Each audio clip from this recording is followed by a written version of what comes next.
Hi everybody, Jason Quaglia here with Schaumburg Elite. I'm here with my partner Jack Utita with Elite Realty and Dan Gilroy of Performance Foods. We're really excited. Dan, thank you very much for hosting us today. If you guys watched the video, you're going to see we went through the test kitchen with his whole team and showed us all the products available for commercial and hospitality clients. So just quickly, Jason Quaglia, Risk Management Solutions. I specialize in commercial insurance for industries ranging from hospitality, property, professional services. And we've got Jack Utita here. Right, I just want to impress upon all our viewers again that we make deals in the room. If you're part of Elite Networking, you're going to meet people that you would never have the exposure to. And I was lucky enough to be a workout partner with Dan at our health club at the West End. And once I know what Dan did, I kept aggressively pursuing him to come to our groups. And he was kind enough to expose our whole team and members to his unbelievable, how many square feet is this facility, Dan? 300,000. 300,000 square feet of food service out here in Oswego. So we are so thankful to be here because we've got our main clients here and we've got people that we've done business in the past. And this only accentuates the extent of networking and takes us to a higher level. So thank you so much for having us, Dan. Dan, tell us about your business, what you do. You bet. Hi, Dan Gilroy, President of Performance Foodservice in Chicago. And first I want to thank Jason and Jack for coming out and bringing a great team of folks with us today. We showed them a little bit about what we do, which is serving restaurants, and we served some food. We prepared some food for them, and we hope we gave them some good ideas that they can take back, whether they're restaurateurs or somewhere supporting the industry. So Jack, Jason, thank you again. Thank you to all the guests who showed up today. We really appreciate it. Dan, we really appreciate it, and we Jack. look forward to working with you and networking in the future. Thanks, Dan.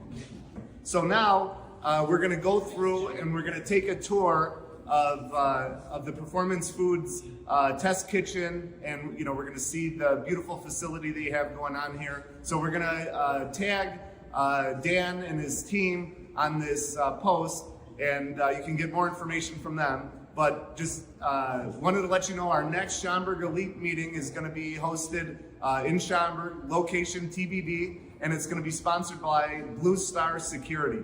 So thank you, Blue Star Security. We're looking forward to our December meeting. And Jack, let's go take a tour of the facility. Absolutely. All right. Thank you so much for being here. Thanks, everyone. Come with us. All right. So just briefly, we're starting in our training center. We call it the Culinary Events Center, the CEC. So it's part of Performance Foodservice Chicago. This building it's old, but we just refurbished it about 2 years ago to take advantage of the space when we get our sales team together, and we'll bring 100 people in and take them through once a month an update on the company, what's happening and what's new. So if you like, we'll just take a walk around the CEC for a minute and then come back. So our building's about 300,000 square feet. Out there we've got 150 tractors, 150 trailers distributing throughout Illinois, southern Wisconsin, Indiana, and Michigan. And that building was built back in the 50s. It's been added on to a number of times. I'll tell you later about an electrification process we're going to be going through over the winter into the spring.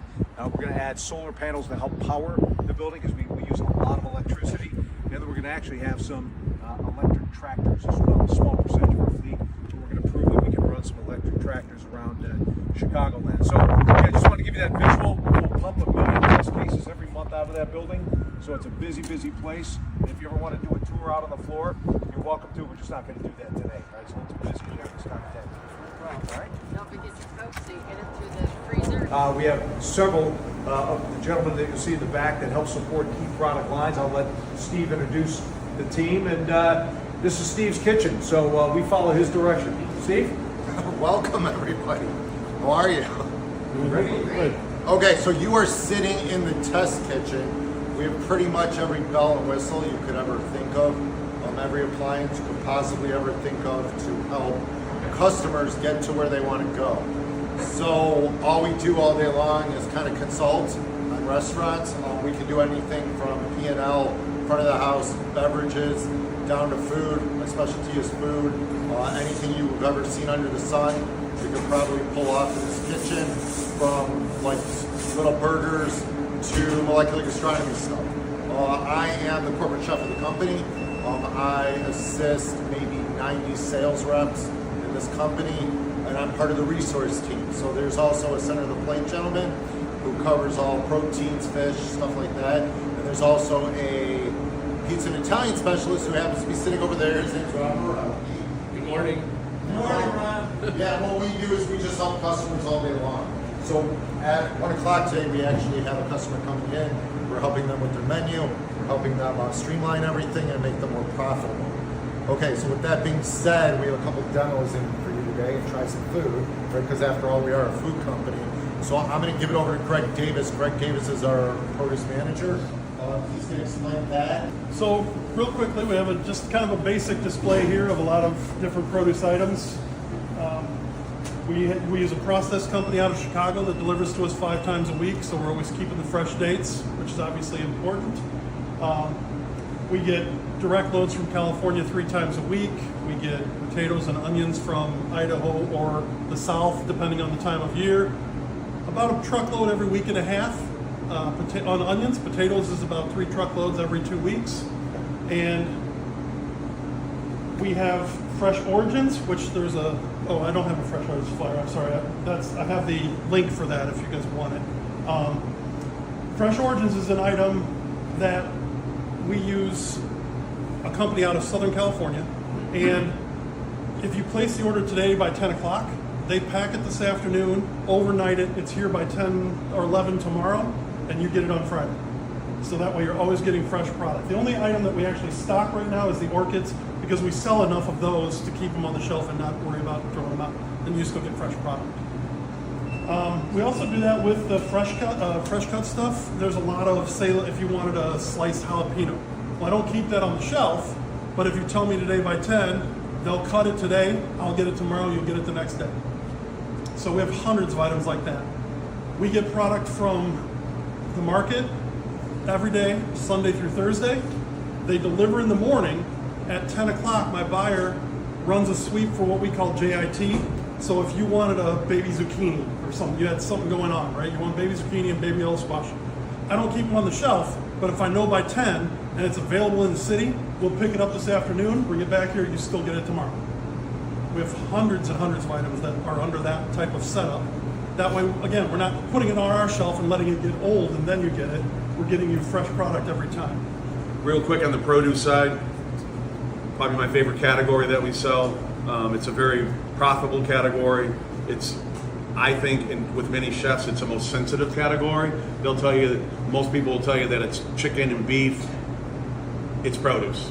It's 35% of their purchases, and if it's an Italian concept, an Asian concept, a Hispanic concept, it's 50 to 60% of all purchases. So folks look at us and they're like, well, you're not a produce company. We sell 15,000 cases of produce every week. We're a produce company. It's just not in our name, right? So when they look at us and go, you're not a produce company, I'm guessing we're the third or fourth largest seller of produce in the city. And we're growing.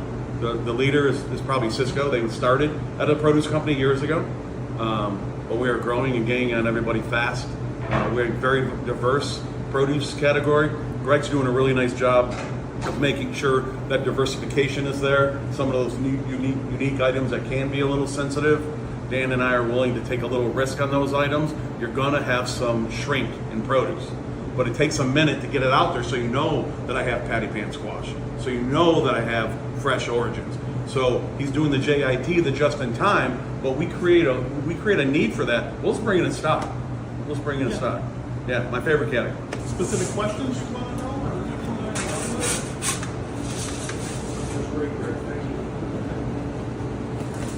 Fantastic. Thank you.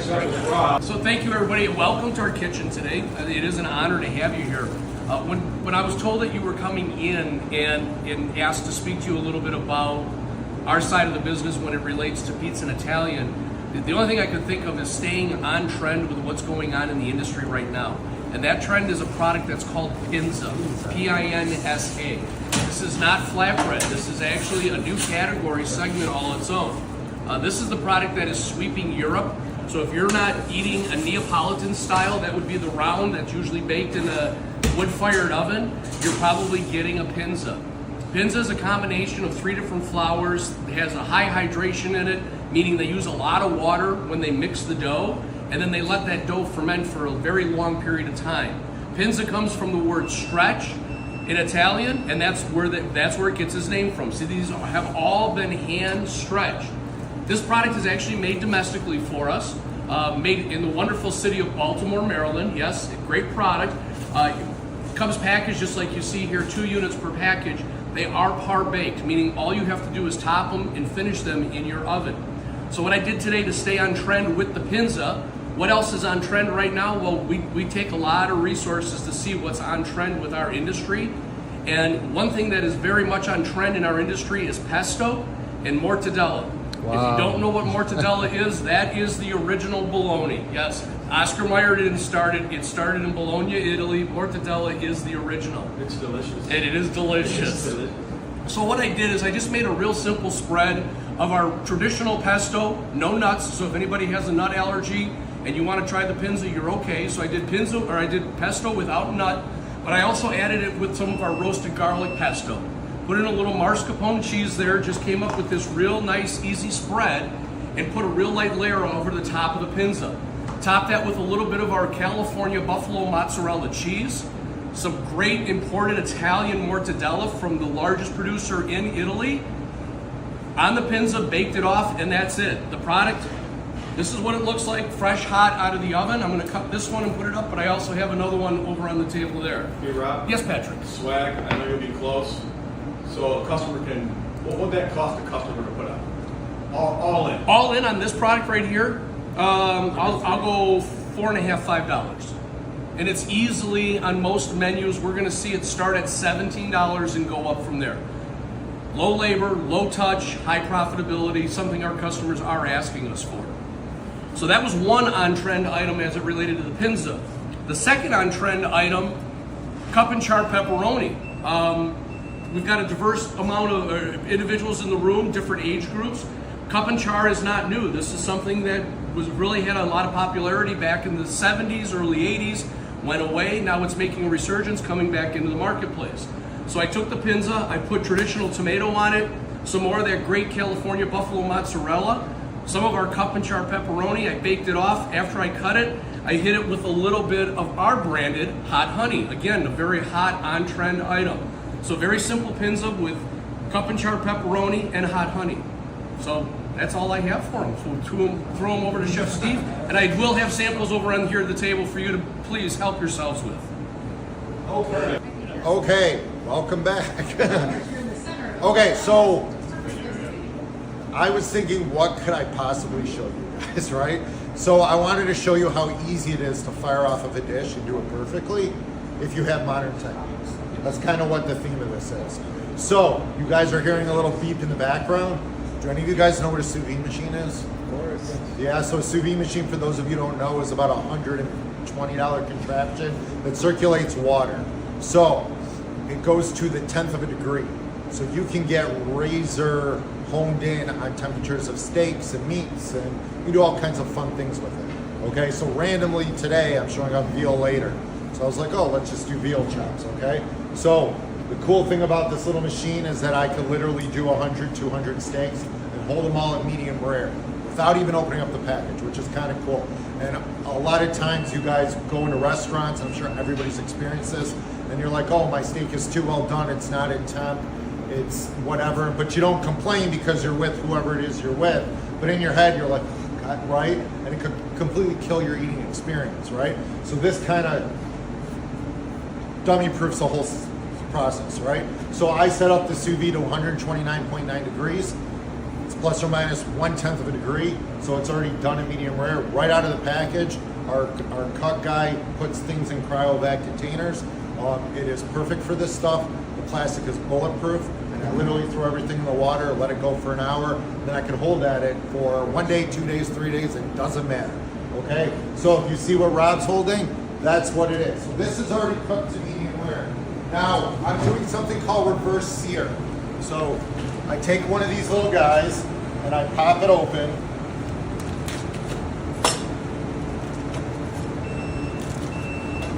Be careful not to cut the meat. So it's got a little juice, and you can repackage these things with any flavor you want. And you see how this steak is actually cooked already.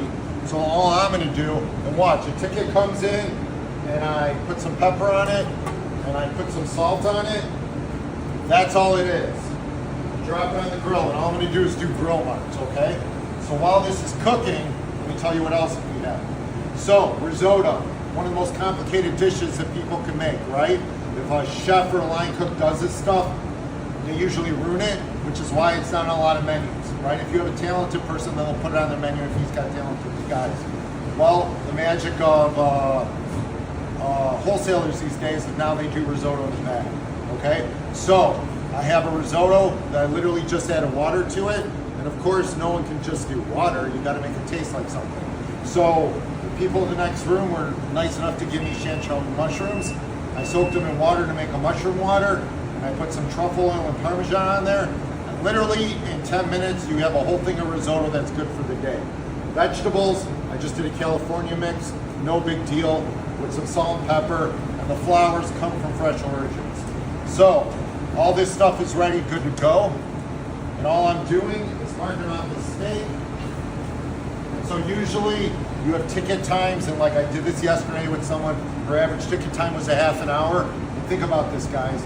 If you're going out to lunch, are you really gonna wait a half an hour after you do your food? That means you're in that restaurant for about an hour and a half, hour 15.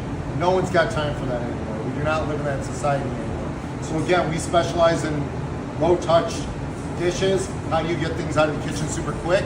This is one of those ways to do it. If you keep everything in medium rare, then guess what? A ticket comes in and what, it's been like 2 minutes, 3 minutes, right? I already got one side pretty much done. And I'll show you how perfect this thing looks in a second. Quickly, so you bring them to temp, then can you said you can keep them for a couple days, right? Yeah, you can hold it all day long on the line. At that temp, you just got to keep on adding water because again, steam will make the water level go down, which is fine. But So- overnight, are you putting it back in No, refrigeration? overnight I will cool it down with a stick. If you don't have, if you didn't run out, then it goes back in the fridge and comes back out the next day. And then you sous vide again the next sous day? vide again the next day. And again, a lot of people are scared about bacteria and all that stuff, but you have to keep in mind, as the temperature goes like this, it's a duration period of time, right? So I could cook something at 115 degrees. As long as I pass that time, I think it'll kill all the bacteria. So you don't have to worry about it anymore. You just have to do it for a long enough time, okay? So it's almost done. Now let me talk about the sauce. So this day and age, demi-glace is a thing of the past. People don't really have kitchens to do things in, which is why you'll rarely ever see it. If you do see it, it's usually powder stuff, which I'm not a fan.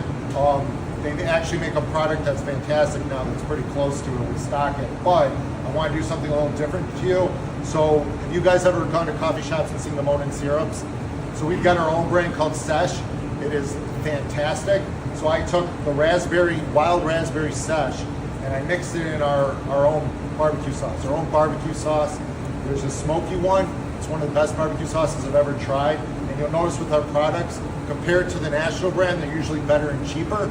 So I mix those two together, and boom, I've got a raspberry barbecue sauce that I did in under 30 seconds. So I could have this all day long. I can make little batches. Even if I'm running low, I can go back real quick and make it. It's no big deal. So here, boom, done. You saw how fast that was? Now watch what happens. So you see this bone. I'm gonna cut along the bone, get rid of it. And then here, I'm gonna cut on a slant. So I'm just gonna go like this. So a lot of restaurants are scared to slice for people, but I think it's a far superior way to do things. Why? Because then you know what temperature your steak is and no one can complain. And if a dish comes back, then you have a problem. Peter Luger slices these things. Yes. So I have some raspberry barbecue sauce that I told you took 30 seconds to make. Just go like that. Super simple. I'm going to take this, put it right on the barbecue sauce, and this little piece right here, I'm going to turn the other way so it actually looks kind of cool. And then I'm going to take some risotto.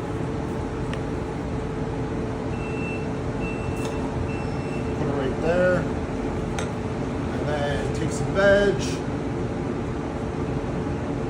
Go right here. And then if I put a little flour on there, so now all of a sudden you've got a fancy meal that I did in under what?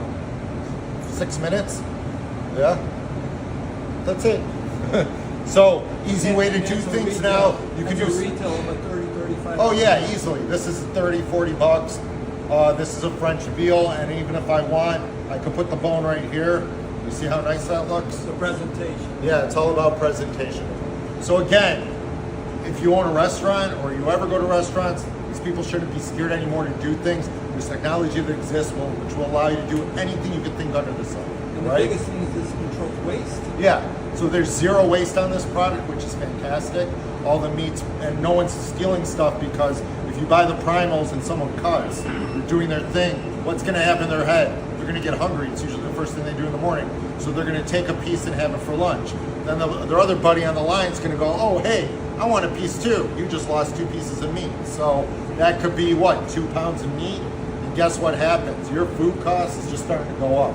This way everything's monitored, you lock it up in a cage, you have counts, you take it in the morning and at night, and you'll know in the second if something's missing. So I encourage you guys all to try the food. Tell me what you think. Okay, hey everyone, I want to introduce David and Kelly with Action Brokers. They're also based in Schaumburg. They're a great partner of ours. They help bring ideas and concepts to our customers and educate our sales team how to sell their product lines as well. So Kelly.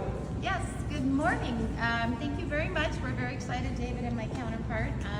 As Mr. Gilroy mentioned, we're based out of Schaumburg. We're a national food brokerage. We represent 80 plus manufacturers. So for example, like you see Sarah Lee here today with the pumpkin pie. We have your Belgioso cheese that's also a retail. And then who wouldn't love some wonderful red roasted potatoes with chantilly mushrooms and beef short ribs. So these are just a variety of the clients that we support, manufacturers, and we were just hoping that we could serve you up a little bite to eat. So